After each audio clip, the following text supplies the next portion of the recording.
ಸಂತ ಸೂರದಾಸರು.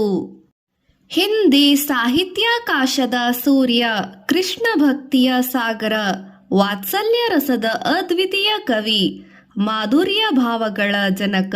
ಇಷ್ಟೇ ಅಲ್ಲ, ಇಂಥ 100 ಹೊಗಳಿಕೆಗಳಿಗೆ ಸೂರ್ಯದಾಸರಿಗೆ ಸಲ್ಲುತ್ತದೆ. ಸೂರದಾಸರು ಹುಟ್ಟು ಕುರುಡರು, ಕಣ್ಣಿನ ಗುಡ್ಡೆಗಳೇ ಇರಲಿಲ್ಲ. ಆದರೆ ಜಗತ್ತಿನ ಎಲ್ಲಾ ಸಂಗತಿಗಳನ್ನು ಇತರ ಇಂದ್ರಿಯಗಳಿಂದ ಅರಿತ ಅಪಾರ ಶಕ್ತಿವಂತರು. ಸಂತ ಕವಿ ಸೂರದಾಸರು ಇಂಪಾದ ಧ್ವನಿ, ಸ್ಪಷ್ಟ ವಿಚಾರ, ಕಾವ್ಯ ಲಕ್ಷಣಗಳಿಂದ ಕೂಡಿದ ಕವಿತೆ ರಚಿಸುವ ಸಾಮರ್ಥ್ಯ ಇವು ಸೂರದಾಸರ ಹುಟ್ಟುಗುಣಗಳು. ಭಗವಂತನ ಶಕ್ತಿಯಲ್ಲಿ ದೃಢ ನಂಬಿಕೆ, ಶ್ರೀಕೃಷ್ಣನ ಬಾಲ್ಯದ ವಿವರಣೆ, ಕೌಮಾರ್ಯ, ತಾರುಣ್ಯದ ಲೀಲೆಗಳು, ಸುಂದರ ಕಲ್ಪನೆಗಳು, ವೈರಾಗ್ಯ, ಭಕ್ತಿಭಾವಗಳನ್ನು ಕವಿತೆಗಳು ರಚಿಸಿದ್ದರು. ನೀನಿಲ್ಲದೆ ಬೇರೆ ಗತಿಯಿಲ್ಲ ಎಂಬ ಅನನ್ಯ ಶರಣುಭಾವ ಇವು ಸೂರದಾಸರನ್ನು ಅಮರ ಕವಿ ಸಂತರನ್ನಾಗಿ ಮಾಡಿದವು.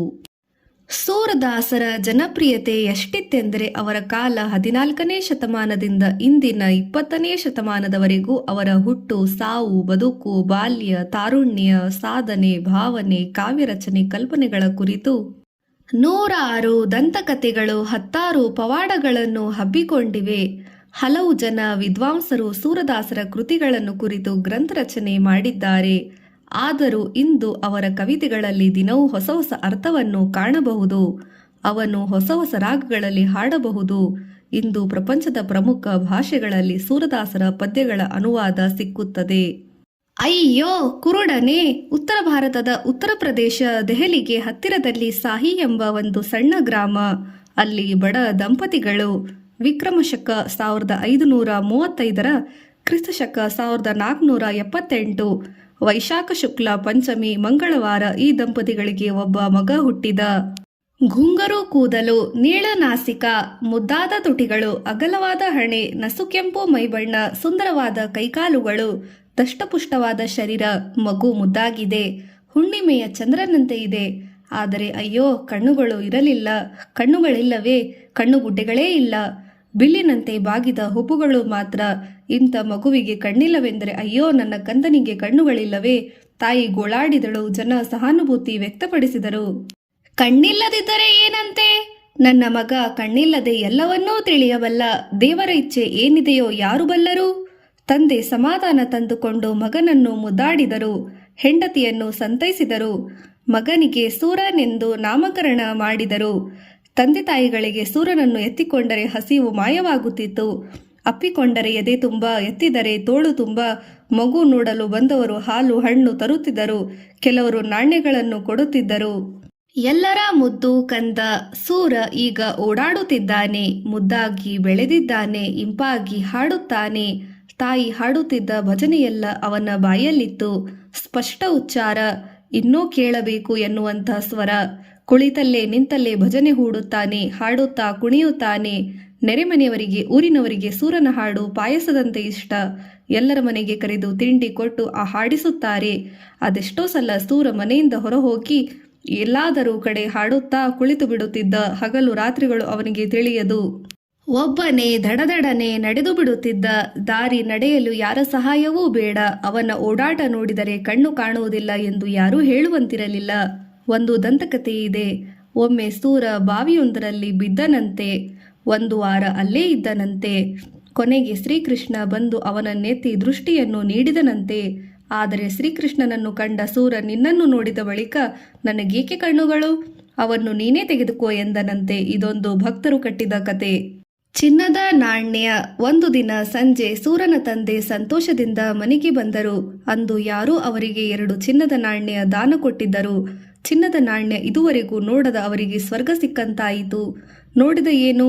2 ಚಿನ್ನದ ನಾಣ್ಯ. ಅದು ಹೆಂಡತಿಗೆ ಹೇಳಿದರು. ನೋಡಪ್ಪ ಸೂರ, 2 ಚಿನ್ನದ ನಾಣ್ಯ ಎಂದು ಮಗನ ಕೈಗಿತ್ತರು.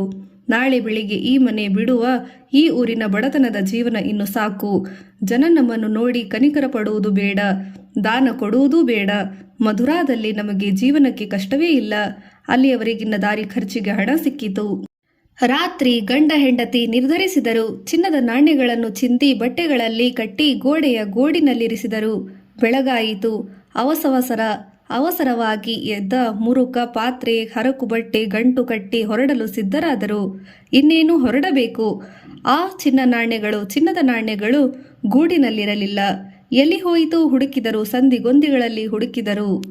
ಕಟ್ಟಿದ ಗಂಟು ಬಿಚ್ಚಿ ನೋಡಿದರು, ಚಡಪಡಿಸಿದರು, ಸಿಟ್ಟಾದರು. ಕೊನೆಗೆ ಸಿಟ್ಟು ಮಲಗಿದ ಮಗನ ಮೇಲೆ ಹರಿಯಿತು. ಅಯ್ಯೋ ದಾರಿದ್ರ್ಯವೇ! ಕೈಗೆ ಬಿದ್ದ ತುತ್ತು ಬಾಯಿಗೆ ಬರಲಿಲ್ಲ. ಈ ಕುರುಡ ಶನಿಗೆ ಅನಿಷ್ಟ. ತಂದೆ ರೇಗಾಡಿದರು. ಬೊಬ್ಬೆ ಕೇಳಿ ನೆರೆಮನೆಯವರು ಗುಂಪು ಸೇರಿದರು. ಏನಾಯಿತು? ಯಾಕೆ ಕೂಗಾಡುತ್ತೀರಿ? ಏನು ಹೇಳಲಿ? 2 ಚಿನ್ನದ ನಾಣ್ಯ ನಿನ್ನೆ ರಾತ್ರಿ ಗೂಡಿನಲ್ಲಿರಿಸಿದ್ದೆ, ಈಗ ಇಲ್ಲ, ಸರ್ವನಾಶವಾಯಿತು. ಗದ್ದಲ ಕೇಳಿ ಸೂರ ಎಚ್ಚರಗೊಂಡ. ಅಪ್ಪ, ಏನು ಹುಡುಕುತ್ತಿದ್ದೀರಿ? ಚಿನ್ನದ ನಾಣ್ಯಗಳೇ? ಹೌದು, ಎಲ್ಲ ನಿನ್ನಿಂದ ಹಾಳಾಯಿತು. ನಿನಗೇನು ಗೊತ್ತು? ಬಿದ್ದುಕೋ. ತಂದೆ ಗದರಿಸಿ ಕಾಲಿನಿಂದ ಒದ್ದರು. ಸೂರ ಅಳುತ್ತಾ ಹೇಳಿದ, ಬಹುಶಃ ಅವುಗಳನ್ನು ಇಲ್ಲಿ ಒಯ್ದಿರಬಹುದು. ಮನೆಯ ಹಿಂದೆ ಬಿಲ್ಲದಲ್ಲಿ ನೋಡಿ. ಗಂಡ ಹೆಂಡತಿ ಇಬ್ಬರು ಓಡಿದರು. ತಿಪ್ಪೆಯ ಬಳಿ ಇಲಿ ಬಿಲ್ಲದ ಬಾಯಲ್ಲಿ ಚಿನ್ನದ ನಾಣ್ಯಗಳು ಹೊಳೆಯುತ್ತಿದ್ದವು. ಆಶ್ಚರ್ಯ! ಇವನಿಗೆ ಹೇಗೆ ತಿಳಿಯಿತು? ಕಣ್ಣೇ ಇಲ್ಲ. ಹೇಗೆ ಹೇಳಿದ? ಈಗ ತಾನೇ ಎದ್ದ. ಜನ ಬೆರಗಾಗಿ ನೋಡಿದರು. ಸೂರನನ್ನು ಮನಬಂದಂತೆ ಮಾತಾಡಿಕೊಂಡರು. ನಾನು ಹೇಳಲಿಲ್ಲವೇ? ಏನೇ ಆದರೂ ನನ್ನ ಮಗ ಕಣ್ಣಿಲ್ಲದೆ ಎಲ್ಲವನ್ನೂ ಕಾಣಬಲ್ಲ ಸೂರ್ಯ ಪರಮಜ್ಞಾನಿ. ತಾಯಿ ಮಗನನ್ನು ಮುದ್ದಾಡಿದಳು. ಅಪ್ಪನ ಸಿಟ್ಟು ಇಳಿಯಿತು. ರಾತ್ರಿ ಇಲಿಗಳ ಓಡಾಟದ ಸದ್ದಿನಿಂದಲೇ ಸೂರ ಗ್ರಹಿಸಿದ್ದ. ಇಲಿಗಳೇ ನಾಣ್ಯದ ಕಟ್ಟು ಒಯ್ದಿರಬೇಕು ಎಂದು ತಿಳಿದಿದ್ದ. ಮರುದಿನ ಮನೆ ಬಿಟ್ಟವ ಸುದ್ದಿಯಿಂದ ನಿದ್ರೆ ಮಾಡಲು ಆಗಿರಲಿಲ್ಲ. ಬುದ್ಧಿಯ ಬಲದಿಂದ ನಾಣ್ಯದ ಪತ್ತೆ ಹೇಳಿದ. ಸಾಮಾನ್ಯವಾಗಿ ಕಣ್ಣಿಲ್ಲದವರಿಗೆ ಕಿವಿ, ಮೂಗು, ನಾಲಿಗೆ, ಚರ್ಮಗಳು ಚುರುಕಾಗಿರುತ್ತದೆ. ಅವೇ ಕಣ್ಣಿನ ಕೆಲಸ ಮಾಡುತ್ತವೆ. ಜನ ಸೂರನನ್ನು ಮಹಾತ್ಮನೆಂದು ಪರಿಗಣಿಸಿದರು. ಆದರೆ ಸೂರ ತನ್ನ ಕುರುಡತನವನ್ನು ಕುರಿತು ಚಿಂತಿಸುತ್ತಾ ಕುಳಿತಿರುತ್ತಿದ್ದ. ಊರು ಬಿಡುವ ಕಾರ್ಯಕ್ರಮವನ್ನು ಕೈಬಿಟ್ಟಾಯಿತು. ಅರಳಿ ಮರದ ಕೆಳಗೆ. ಸೂರ ಈಗ ಮನೆಯಲ್ಲಿಲ್ಲ. ಮನೆ ಬಿಟ್ಟು ಕೆಲವು ದಿನಗಳಾದವು. ಊರ ಹೊರಗಿನ ಕೊಳದ ಬಳಿಯ ಅರಳಿ ಮರದಡಿಯಲ್ಲಿ ಅವನೀಗ ಇರುವುದು. ಊರವರು ಅಲ್ಲೇ ಒಂದು ಕುಟೀರ ಕಟ್ಟಿದ್ದರು. ಭಜನೆ, ದೇವರ ನಾಮ, ಭಕ್ತಿಯ ಪದಗಳನ್ನು ಹಾಡುವುದು ಸೂರನ ದಿನಚರಿ. ಹಾಲು, ಹಣ್ಣು, ರೊಟ್ಟಿ ಊರವರೇ ಕೊಡುತ್ತಿದ್ದರು. ತಂದೆ ತಾಯಿಗಳು ಮಗನನ್ನು ಮನೆಗೆ ಕರೆತರಲು ಬಹಳ ಪ್ರಯತ್ನ ಮಾಡಿದರು. ಊರ ಜನ ಮನಸ್ಸು ಸ್ತೋರೆಗೊಂಡು ಸೂರ ಮರಳಿ ಮನೆಗೆ ಬರಲಿಲ್ಲ. ಬೆಳಿಗ್ಗೆ, ಮಧ್ಯಾಹ್ನ, ಸಂಜೆ ಮರದಡಿಯೇ ಕುಟೀರದಲ್ಲಿ ಬಳಿ ಭಜನೆ, ಸಂಕೀರ್ತನೆ, ನಡುವೆ ಪರೀಕ್ಷೆ ಪ್ರಶ್ನೆಗಳು. ನಾನು ಯಾರು ಹೇಳು? ನೀನು ಗುಲಾಮತ್ ಚಂದನಲ್ಲವೇ? ಈಗ ಆ ಚಿಕ್ಕ ಮಗು ಏನು ಮಾಡುತ್ತಿದೆ? ಅದು ಕೇಕೆ ಹಾಕುತ್ತಾ ಕೈತಟ್ಟಿ ನಗುತ್ತಿದೆ. ಈಗ ಎಷ್ಟು ಹೊತ್ತಾಯಿತು ಸೂರಸ್ವಾಮಿ? ಮಧ್ಯಾಹ್ನ ನಂತರ 3 ಗಳಿಗೆ. ಬಾಲಕ ಸೂರ ಇದ್ದಲ್ಲಿ ಭಜನೆ ನಡೆಯುತ್ತಿತ್ತು. ಪೊಟ್ಟಣದಲ್ಲಿ ಏನಿದೆ ಸೂರ? ಅದರಲ್ಲಿ ಪೂರಿ ಮತ್ತು ಹಲ್ವಾ ಇದೆ. ಭಲೆ ಭಲೆ ಭೇಷ್! ಎಷ್ಟು ಚುರುಕು ಬುದ್ಧಿ! ಎಂಥ ತಿಳುವಳಿಕೆ! ನೆರೆದ ಜನ ಚಪ್ಪಾಳೆ ತಟ್ಟುತ್ತಿದ್ದರು, ಬೆರಗಾಗುತ್ತಿದ್ದರು. ಸಮಾಯೋಚಿತ ಚಾತುರ್ಯ ಉತ್ತರದಿಂದ ಸಂತೋಷ ಪಡುತ್ತಿದ್ದರು. ಆಕರ್ಷಕ ರೂಪದ ಸೂರಸ್ವಾಮಿ ಊರವರ ಕಣ್ಮಣಿ. ಯಾವ ಕೊರತೆಯೂ ಇಲ್ಲದ ಜೀವನ. ಆದರೆ ಮನಸ್ಸಿಗೆ ನೆಮ್ಮದಿ ಇಲ್ಲ. ಈ ದೀನನನ್ನು ರಕ್ಷಿಸು ತಂದೆ ಎಂದು ಅನವರತವಾಗಿ ದೇವರಲ್ಲಿ ಪ್ರಾರ್ಥಿಸುತ್ತಿದ್ದ. ನನ್ನ ಹಸುಗಳು ಎಲ್ಲಿವೆ? ಒಂದು ದಿನ ಊರ ಮುಖಂಡ ಬನವಾರಿ ಸೂರಸ್ವಾಮಿಯ ಬಳಿಗೆ ಓಡೋಡಿ ಬಂದ. ಸೂರಸ್ವಾಮಿ, ಸರ್ವನಾಶವಾಯಿತು. ಏನಪ್ಪ, ಏನಾಯಿತು? ನನ್ನ 12 ಹಸುಗಳು ಕಾಣೆಯಾಗಿದೆ. ಹೌದೇ? ನಾನೇನು ಮಾಡಲಿ ಹೇಳು? ಅವೆಲ್ಲಿವೆ ಎಂದು ಹೇಳಿ ಸ್ವಾಮಿ. ನನ್ನನ್ನು ಜ್ಯೋತಿಷಿ ಎಂದು ತಿಳಿದಿಯಾ? ನಾನು ಹೇಗೆ ಹೇಳಲಿ? ಅವು ಶ್ರೀಕೃಷ್ಣನ ಸೇವೆ ಮಾಡಲು ಹೋಗಿವೆ. ಸೇವೆ ಮುಗಿದ ನಂತರ ಅವನೇ ಹಿಂದೆ ಕಳಿಸುತ್ತಾನೆ, ಬರುತ್ತವೆ. ನೀನು ಹೋಗು. ಸೂರಸ್ವಾಮಿಯ ಚುರುಕು ಉತ್ತರ. ಎಲ್ಲೆಡೆಯೂ ಶ್ರೀಕೃಷ್ಣನ ಲೀಲಾ ವೈಭವದ ದರ್ಶನ. ದೇವರ ಶಕ್ತಿಯಲ್ಲಿ ಅಪಾರ ನಂಬಿಕೆ. ಒಂದು ಭಜನೆ ಹಾಡಿದ್ದ.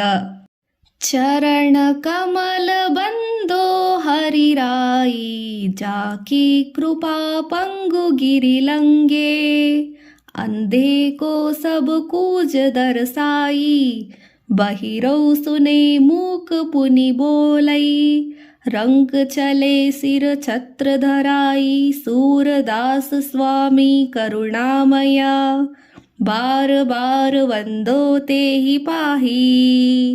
ಶ್ರೀಹರಿಯ ಪಾದರವಿಂದಕ್ಕೆ ಕೋಟಿ ಕೋಟಿ ನಮನ. ಅವನ ಕೃಪೆಯಿಂದ ಕುಂಟನೂ ಸಹ ಗಿರಿಯನೇರುವನು. ಕುರುಡನು ಎಲ್ಲವೂ ಕಾಣಿಸುವುದು, ಕಿವುಡನಿಗೆ ಎಲ್ಲವೂ ಕೇಳಿಸುವುದು, ಮೂಗನೂ ಸಹ ಮಾತನಾಡುವನು, ಸಿಹಿ ಮಾತನಾಡುತ್ತಾನೆ.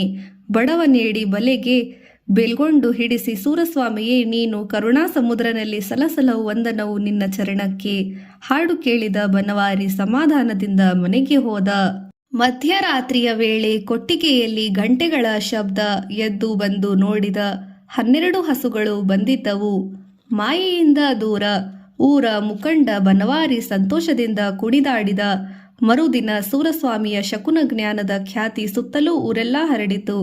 ಸುದ್ದಿಗೆ ಕಿವಿ, ಕಾಲು, ಬಾಲ, ಗರಿ ಬಣ್ಣ ಸೇರಿತು. ಇನ್ನೂ ದೂರ ದೂರ ಹಬ್ಬಿತು. ಮುಖಂಡ ಬನವಾರಿ ಸೂರಸ್ವಾಮಿಗೆ ಒಂದು ಪಕ್ಕಾ ಮಂದಿರ ಕಟ್ಟಿಸಿದ. ಕ್ರಮೇಣ ಶಿಷ್ಯರು ಸಂಖ್ಯೆ ಬೆಳೆಯಿತು. ಸೂರಸ್ವಾಮಿಯ ಖ್ಯಾತಿಯೂ ಬೆಳೆಯಿತು. ಉಡುಗೊರೆ ಕಾಣಿಕೆಗಳು ಬರತೊಡಗಿದವು. ಸೂರಸ್ವಾಮಿಗೆ ಬೇಡವಾದರೂ ಶಿಷ್ಯರಿಗೆ ಬೇಡವೇ? ಆಶ್ರಮದಲ್ಲಿ ಹಣ ಝಣಝಣವಾಗಿ ಬರುತ್ತಿತ್ತು. ಹಾ, ಘಾತವಾಯಿತು. ಇದೇನು ಮಾಡಿದೆ ನಾನು? ಹಣದ ಹಗರಣ ಕೇಳಲಾರದೆ ಮನೆ ಬಿಟ್ಟು ಬಂದರೆ ಇಲ್ಲಿಯೂ ಅದೇ ಹಣ ಮಾಯೆ, ಅದೇ ನರಕದ ದಾರಿ. ಸೂರಸ್ವಾಮಿಯ ಮನಸ್ಸು ಮುಜುಗರಗೊಂಡಿತು. ಒಂದು ದಿನ ಮುಂಜಾನೆ ಊರ ಮುಖಂಡನನ್ನು ಕರೆಸಿ ಸೂರಸ್ವಾಮಿ ಆಶ್ರಮದ ಸಂಪತ್ತನ್ನೆಲ್ಲ ತನ್ನ ತಂದೆ ತಾಯರಿಗೆ, ಊರವರಿಗೆ ದಾನ ಮಾಡುವಂತೆ ಹೇಳಿ ಕೈಯಲ್ಲಿ ಕೋಲೆತ್ತಿಕೊಂಡು ಹೊರಟರು. ಕುರುಡನಿಗೆ ಕೋಲೆ ನಂಟು. ದಾರಿಯ ಬಂಟ. ಜನ ಗೋಳಾಡಿದರು, ಪರಿಪರಿಯಾಗಿ ಪ್ರಾರ್ಥಿಸಿದರು. ಸೂರಸ್ವಾಮಿ ನಿಲ್ಲಲಿಲ್ಲ, ನಿರ್ಧಾರ ಬದಲಾಯಿಸಲಿಲ್ಲ. ಈ ಮಾಯೆಯಿಂದ ದೂರ ಹೋಗಬೇಕು. ಇದು ನನ್ನನ್ನು ಪಾಪಕೂಪದಲ್ಲಿ ಕೆಡವಿತು. ಒಂದು ಕ್ಷಣವೂ ಇರಲಾರೆ. ಸೂರಸ್ವಾಮಿ ಹೊರಟೇ ಬಿಟ್ಟರು. ಕೆಲವು ಶಿಷ್ಯರು ಜೊತೆಗೆ ಬಂದರು. ಶ್ರೀಕೃಷ್ಣನ ಭಕ್ತ, ಕುರುಡ ಕವಿ, ಗಾಯಕ ಇನ್ನೆಲ್ಲ ಹೋದಾರು. ಶ್ರೀಕೃಷ್ಣನ ಜನ್ಮಲೀಲಾ ಕ್ಷೇತ್ರ ಮಧುರಾಕ್ಕಿಂತ ಉತ್ತಮ ಜಾಗ ಬೇರಿಲ್ಲ ಅವರಿಗೆ. ಇಲ್ಲಿಯೂ ಬೇಡ. ಆದರೆ ಮಧುರಾಕ್ಕೆ ಹೋದರೆ ಮಾಯೆ ಬೆನ್ನು ಬಿಡಲಿಲ್ಲ. ಅಲ್ಲಿಯೋ ಭಕ್ತರ ಗುಂಪು, ಶಿಷ್ಯರ ಪರಿವಾರ, ಕಾಣಿಕೆ, ದಕ್ಷಿಣೆ. ಊರ ಪೂಜಾರಿಗಳ ಸೂರಸ್ವಾಮಿಯನ್ನು ಕಂಡು ಅಸೂಹೆ. ಈ ಕುರುಡ ಗಾಯಕನೆಲ್ಲಿಂದ ಬಂದನಪ್ಪ? ಅವನಿದ್ದ ಕಡೆಗೆ ಜನ ಓಡುತ್ತಾರೆ. ನಾವು ಕರೆದರೂ ಬರುವುದಿಲ್ಲ. ಕಾಣಿಕೆಗಳೆಲ್ಲ ಅವನಿಗೆ, ನಮಗೆ ಏನೂ ಇಲ್ಲ. ಇವನನ್ನು ಓಡಿಸಿ ಬಿಡಬೇಕು. ಪೂಜಾರಿಗಳು ರೊಚ್ಚಿಗೆದ್ದರು. ನಾನು ಇಲ್ಲಿರುವುದು ತರವಲ್ಲ, ಹೊರಟು ಬಿಡಬೇಕು ಎಂದು ನಿರ್ಧರಿಸಿದ ಸೂರಸ್ವಾಮಿ ಮತ್ತೆ ಜೋಳಿಗೆ ಹೆಗಲಿಸಿ ಏರಿ ಕೋಲು ಹಿಡಿದರು. ಜೊತೆಗೆ ಬಂದ ಕೆಲವು ಶಿಷ್ಯರ ಜೊತೆಗೆ ಯಮುನಾ ನದಿಯ ದಡದಲ್ಲಿ ಸಾಗಿದರು. ತಾರುಣ್ಯ ಭಗವಂತನಿಗೆ ಅರ್ಪಣೆ. ಗವೋಫಾಟ್, ಯಮುನಾ ತೀರದ ಒಂದು ಸುಂದರ ಸ್ಥಳ. ಗವೋಘಾಟ್. ಈಗ ಸೂರದಾಸರು ಗವೋಘಾಟ್, ಯಮುನಾ ತೀರದ ಒಂದು ಸುಂದರ ಸ್ಥಳ. ನದಿಯಲ್ಲಿ ಸಾಗುವ ದೋಣಿಗಳು ಅಲ್ಲಿ ನಿಲ್ಲುತ್ತಿದ್ದವು. ಯಮುನೆಯನ್ನು ದಾಟುವುದು ಅಲ್ಲೇ. ಊರ ಜನರ ಸ್ನಾನ, ಸಂಧ್ಯಾವಂದನೆಗಳು ಅಲ್ಲೇ. ಸೂರಸ್ವಾಮಿ ತನ್ನ ಶಿಷ್ಯರೊಂದಿಗೆ ಅಲ್ಲೇ ತಂಗಿದರು. ಭಕ್ತಿ ವೈರಾಗ್ಯಗಳ ಪ್ರತಿಮೂರ್ತಿ. ತರುಣ ಸನ್ಯಾಸಿ, ಕವಿ, ಗಾಯಕ ಸೂರದಾಸ ಸೂರಸ್ವಾಮಿ ಅಲ್ಲಿ ತಂಗಿದ್ದರು. ಊರವರ ಪಾಲಿಗೆ ಅವರೇ ದೇವರು ಬಂದಂತೆ. ಸೂರಸ್ವಾಮಿಯ ಸ್ವಭಾವವೇ ಮೊದಲೇ ತಿಳಿದಿದ್ದ ಜನ ಅವರನ್ನು ಕಾಡಿಸಲಿಲ್ಲ, ಪೀಡಿಸಲಿಲ್ಲ, ಪರೀಕ್ಷಿಸಲಿಲ್ಲ. ಅವರನ್ನು ಗೌರವದಿಂದ ಕಂಡರು. ಕಾಣಿಕೆ ಅರ್ಪಿಸಿ ಮನಸ್ಸು ನೋಯಿಸಲಿಲ್ಲ. ಕುರುಡನೆಂದು ನಿಂದಿಸಿ ದುಃಖ ಕೊಡಲಿಲ್ಲ. ಸೇವೆ ಮಾಡಿ ತೃಪ್ತಿ ಮಾಡಿದರು. ಸೂರಸ್ವಾಮಿಗೆ ನೆಮ್ಮದಿ ಬಂದಿತು. ಭಜನೆ, ಭಕ್ತಿ, ವೈರಾಗ್ಯ, ಭಾವಗೀತೆಗಳ ರಚನೆ, ಗಾಯಕ, ಆಧ್ಯಾತ್ಮ ಪ್ರವಚನಗಳ ತನ್ಮಯರಾಗಿ ಜನರಲ್ಲಿ ಧಾರ್ಮಿಕ ಧೈರ್ಯ, ನೈತಿಕ ಬಲ, ಆಧ್ಯಾತ್ಮಿಕ ತೇಜಸ್ಸು ತುಂಬುತ್ತಿದ್ದ ಸೂರದಾಸನಿಗೆ ತನ್ನ ತಾರುಣ್ಯ ಕಳೆದದ್ದೇ ತಿಳಿಯಲಿಲ್ಲ. ಭಗವಂತನಲ್ಲಿ ಭಕ್ತಿ ಹೆಚ್ಚಿದಂತೆಲ್ಲ ತನ್ನ ದೀನತೆಯ ಅರಿವು ಹೆಚ್ಚಿತು. ಈ ದೈನ್ಯ ಭಾವವನ್ನು ತೋಡಿಕೊಂಡು ಹಾಡುಗಳೇ ರಚಿಸಿದವು. ಕಣ್ಣುಗಳು ಹೇಗೆ ಹೋಗಿರಬಹುದು? ಈ ಸಂದರ್ಭದಲ್ಲಿ ಇನ್ನೊಂದು ಜನಜನಿತ ಸಂಗತಿ. ಅದು ಸೂರದಾಸರ ಕುರುಡುತನಕ್ಕೆ ಸಂಬಂಧಪಟ್ಟದು. ಕೆಲವು ಜನ ಸಂಶೋಧಕರು ಸೂರದಾಸರಿಗೆ ತಾರುಣ್ಯದವರೆಗೆ ಕಣ್ಣುಗಳು ಕಾಣಿಸಿದ್ದವು. ಅನಂತರ ಒಬ್ಬ ಯುವತಿಯಿಂದ ತಮ್ಮ ಕಣ್ಣುಗಳು ಕೀಳಿಸಿಕೊಂಡರು ಎಂಬ ಅಭಿಪ್ರಾಯ ಪಡುತ್ತಾರೆ. ಇದಕ್ಕೆ ಹೊಂದುವ ಒಂದು ಘಟನೆ ಹೇಳುವುದುಂಟು. ಅದು ಹೇಗೆ?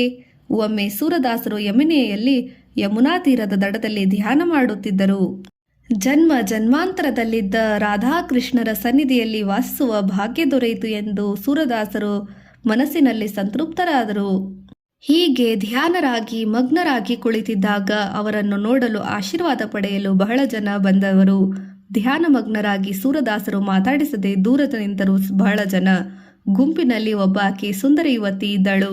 ಅವಳು ಸೂರಸ್ವಾಮಿಯ ರೂಪವನ್ನು ನೋಡಿ ಬಂದವಳು. ಹತ್ತಿರ ಹೋಗಿ ಅವರನ್ನೇ ನೋಡುತ್ತಾ ನಿಂತಳು. ಸೂರದಾಸರ ಧ್ಯಾನ ಹರಿಯಿತು. ಮನಸ್ಸು ಚಂಚಲವಾಯಿತು. ಕಣ್ಣು ತೆರೆಯಲು ನೋಡಿದಾಗ ಎದುರಿಗೆ ಲಾವಣ್ಯವತಿಯಾದ ಯುವತಿ. ಸ್ವಾಮಿ, ನಾನು ತಮ್ಮ ಸೇವೆಗಾಗಿ ಬಂದವಳು, ಏನು ಮಾಡಲಿ ಎಂದಳು. ಮುಗುಳು ನಕ್ಕ ಸೂರದಾಸ, ತಾಯಿ, ಒಂದು ದಬಳವನ್ನು ತಾ ಎಂದರು. ಯುವತಿ ಗಾಬರಿಯಾಗಿ ನಿಂತಳು. ನೀನು ಸೇವೆ ಮಾಡಲು ಬಂದವಳಲ್ಲವೇ, ತಾ ದಬ್ಬಾಳ ಎಂದು ಸೂರಸ್ವಾಮಿ ಆಜ್ಞಾಪಿಸಿದರು. ಯುವತಿ ಅಂಜುತ್ತಾ ಅಳುಕುತ್ತಾ ದಬ್ಬಾಳ ತಂದಳು. ಇದೇನು ಮಾಡಲಿ? ಯುವತಿ ತೊದಲಿದಳು. ಆದ್ದರಿಂದ ನನ್ನ ಕಣ್ಣುಗಳನ್ನು ಚುಚ್ಚು. ಸೂರಸ್ವಾಮಿ ಅಪ್ಪಣೆ ಮಾಡಿದರು. ಅಯ್ಯೋ, ಇದೇನು ಹೇಳುತ್ತಿರುವಿರಿ? ನಾನೇ ಪಾಪ ಕಾರ್ಯ ಮಾಡಲು ಬಂದಿಲ್ಲ, ಮಾಡಲಾರೆ. ನಿಮ್ಮ ಕಣ್ಣು ಕಿತ್ತು ನಾನಾವ ನರಕಕ್ಕೆ ಹೋಗಲಿ? ಯುವತಿ ಚೀರುತ್ತಾ ಅಳತೊಡಗಿದಳು. ಸೂರದಾಸರು ನಗುತ್ತಾ ಹೇಳಿದರು, ದೇವಿ, ಇದು ಪಾಪ ಕಾರ್ಯವಲ್ಲ, ಪುಣ್ಯ ಕಾರ್ಯ. ಮುಚ್ಚಿಕೊಂಡೆ. ಈ ನನ್ನ ಕಣ್ಣುಗಳು ನಿನ್ನ ರೂಪ ಮಾಧುರ್ಯವನ್ನು ಸವಿಯಿತು. ಮನಸ್ಸು ಚಂಚಲವಾಯಿತು. ತೆರೆದಿರುವ ಈ ಕಣ್ಣುಗಳಿದ್ದರೆ ದೇವರ ಧ್ಯಾನ ಮಾಡಲು ನನಗೆ ಸಾಧ್ಯವಾಗಲಾರದು. ದಯಮಾಡಿ ಚುಚ್ಚಿಬಿಡು. ಯುವತಿ ಒಪ್ಪಲಿಲ್ಲ. ಅಳುತ್ತಾ ನಿಂತಳು.